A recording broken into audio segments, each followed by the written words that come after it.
Go. Hi, my name is Deborah Gibbs, otherwise known as your Realtor Recipe for Success. Today we're going to make homemade, home buyer, black bean burgers and brownie bites, and it's simpler than you think. First, you're going to take your bag of beans and you're going to put them in this colander. Rinse them really good because beans have a way of holding a lot of dirt. Then I take them and I put them in my crock pot.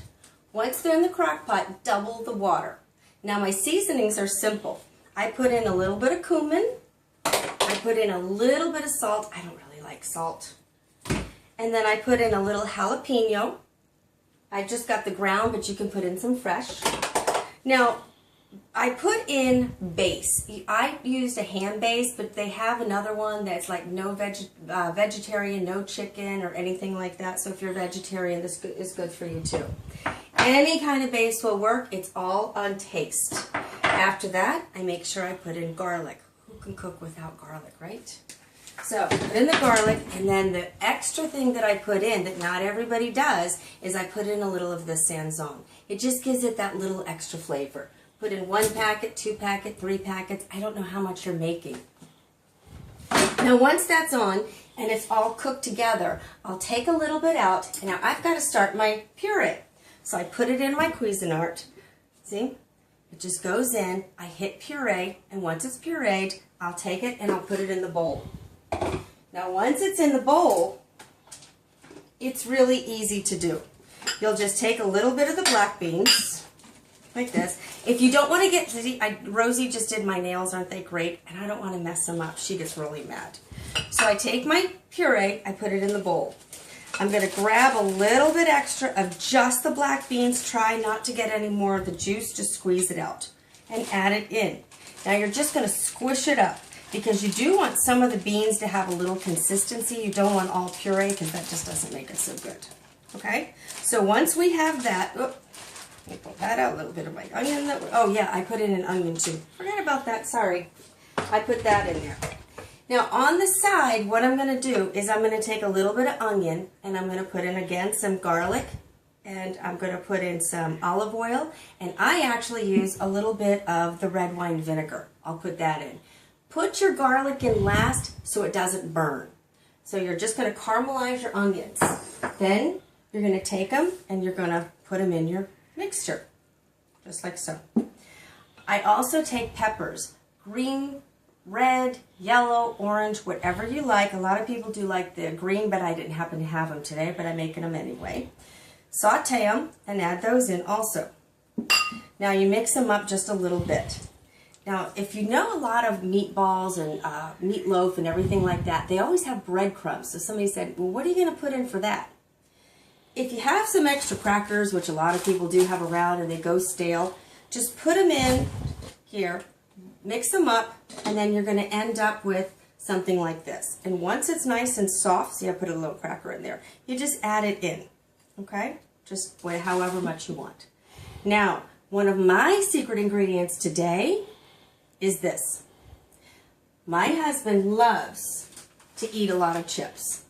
Last time he bought hot, crunchy cheese curls and didn't finish them. Well, I'm not going to throw them away.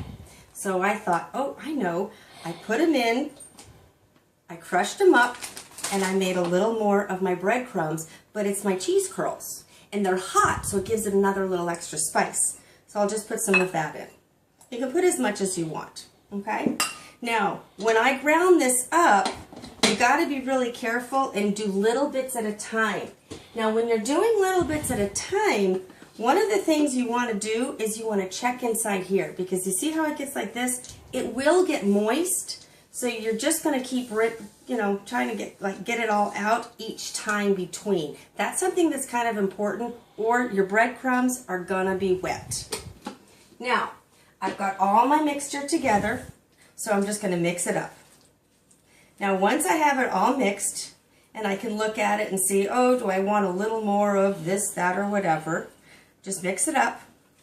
Then, it's really simple. It gets really easy. A lot of people don't understand, well, how come it doesn't get all over your hands? Well, it doesn't get all over my hands because I've learned how to do it. What I do, oops, sorry about that. I take a plate, it's a pretty plate.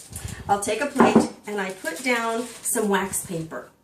I put the wax paper down and I'll take some of my black bean mixture and I put it on the wax paper. Now to get it the height that I want to, I just put another one on top because I don't want to get my hands and my nails all messy. Remember, Rosie gets upset. So I'll just do that.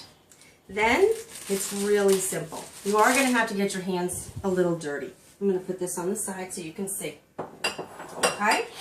You just take a little bit of flour and you're going to put it on your hands. Now once it's on your hands, you'll also might want to take a little bit and put it on here.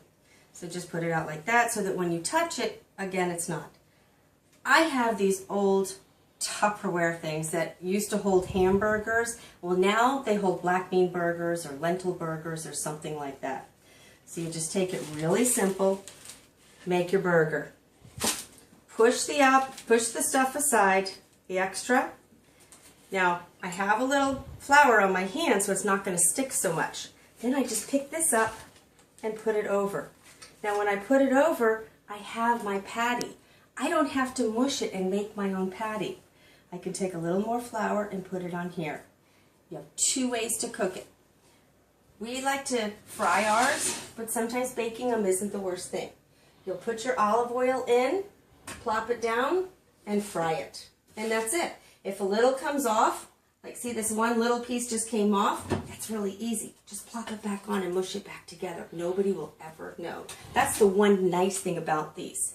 Now, I also put in home buyer on this. And because I've been a realtor for 28 years, let me give my home buyers a little tip. One of the things that they do is they get on the realtor sites or they get on the FSBO sites and they start looking at neighborhoods. They always know exactly the house that they're going to get because it's right here in their head. But once they get out there and start looking around, the list of everything they wanted doesn't always work. And it's amazing, in 28 years, very, very few buyers have actually bought what they come in and tell us that they want. We know our market. If you come in and tell us that you want this, you may not know about this other little niche neighborhood that's over here because it hasn't come up on the sites that you've been looking at. And you didn't think that you would like it over here. I've sold a few homes like that. Just ask Chrissy and CJ. They did not want to go to Sunrise. Absolutely not. I showed them a house. It was bigger than what they wanted. It had everything they have. They're in the house.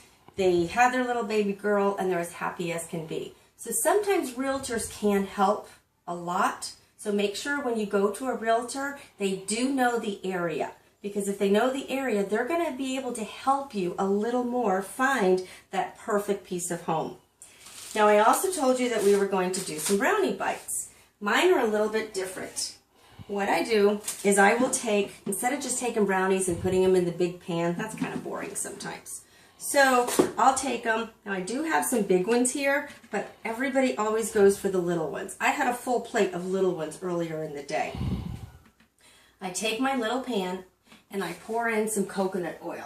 I always keep it out on the counter. I have all my oils. This is my olive oil. I have all my oils out. So I take a little bit of the coconut oil and I pour it inside the muffin tin. Now what that's going to do is as the muffin starts to cook, it makes a little bit of like a coconut crunchiness on the outside. Then I put in some chocolate chips. Now the chocolate chips went in on the bottom, but they will end up in the middle or on the top. And what that does is it makes a nice, moist, chocolatey middle. Sometimes I'll take a little more coconut oil and pour it on top. Otherwise, when I put them on my plate, then I'll pour it over it so that it has that extra little flavor. But the extra crunchiness on the outside and that gooey inside just makes a brownie so much better. So these are my little brownie bites. So I am your realtor recipe for success. I hope this helps. I want to see everybody make some black bean burgers. They are so much healthier. I want to see everybody take a whole bunch and make extras because you're only going to make one big batch. Then you have them whenever you want. Oh, if you don't have these, it's really simple. Make a whole bunch of them. Take your wax paper and put a burger on. Then fold it over and put another one on top of here. Then anytime somebody wants, they just have to take a knife, pop one off, and you've got a fresh burger. When the kids come home from school, instead of grabbing the junk food, this is so much better, these burgers. So after you cook them, oops, sorry, it does come out, and see it is all together intact, one, and that's how they come out. Top it with any kind of cheese, whatever you want, and you've got a nice little alternative to a hamburger, a chicken burger, or anything like that. I hope you enjoy it. If you've got some other tips on this, please call me and let me know, because I'm always looking for ways to change up a recipe. My number is 954-483-3439. My email is realtorrecipe@gmail.com. Thank you. My website's under construction. It will be on the website later, but it will be on my WordPress and also on my YouTube, which is Realtor Recipe. So thank you. Bon appetit. Bye-bye.